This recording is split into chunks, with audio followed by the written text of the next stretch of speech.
दिन रात को चेहरे पे नकाब डाल के ना तो मस्जिद की गलियां घूम रहे थे उमर फारूक,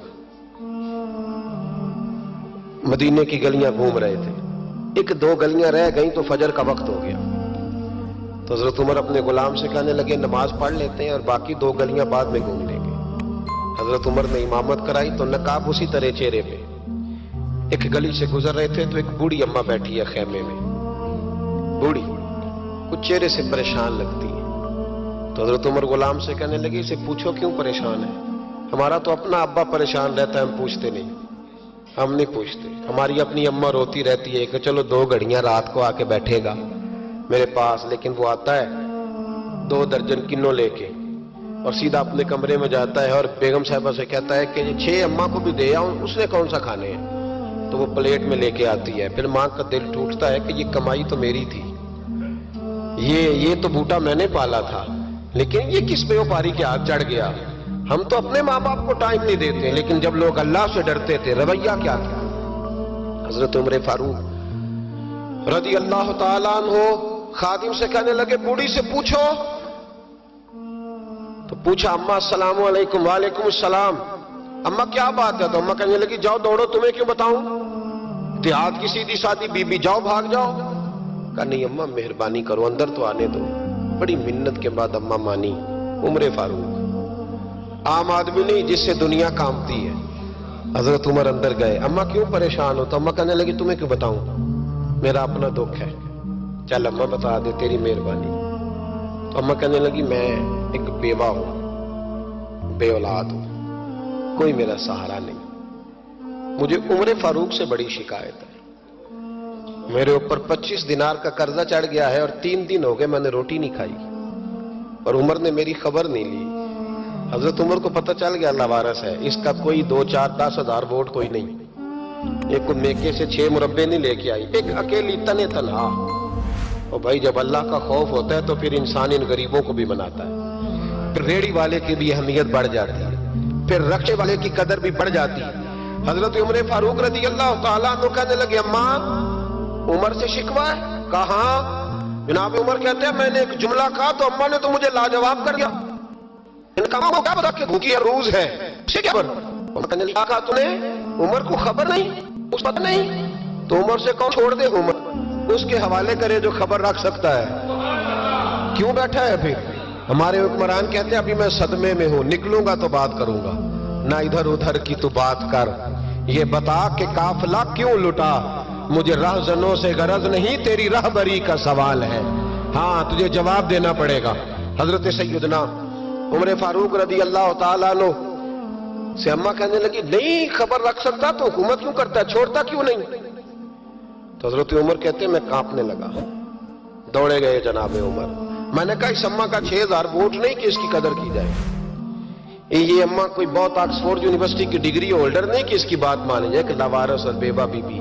उमर दौड़े गए, घर से अनाज का थैला कंधे पे रखा, 25 दिनार भी लिए, पक्का पकाया खाना भी लिया।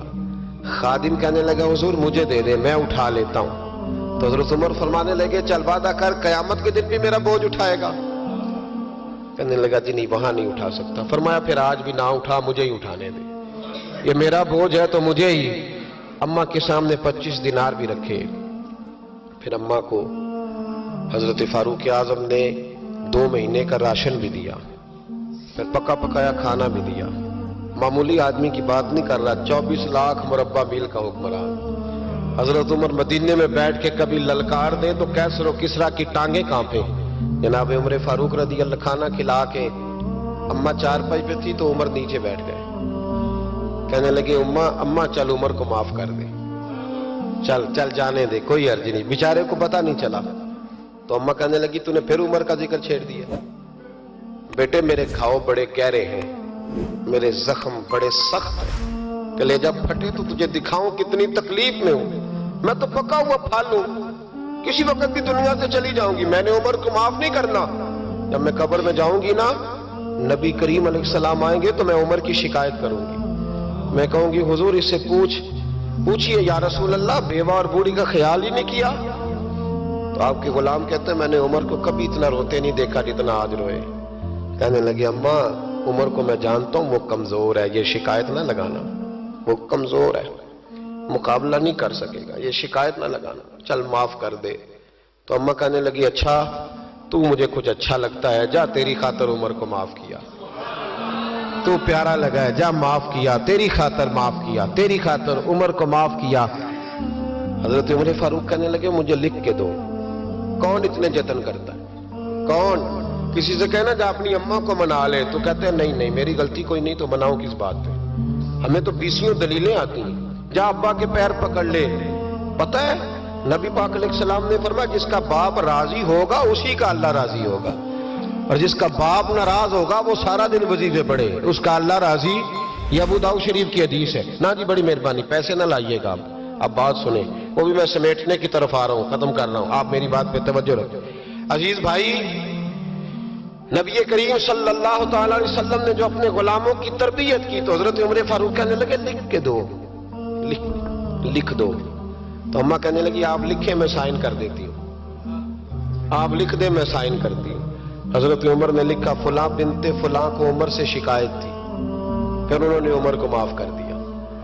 اماں سائن کرنے ہی لگی تھی، سائن کرنے ہی لگی تھی کہ مولا علی شیر خدا آ گئے، حضرت عبداللہ ابن مسعود آ گئے۔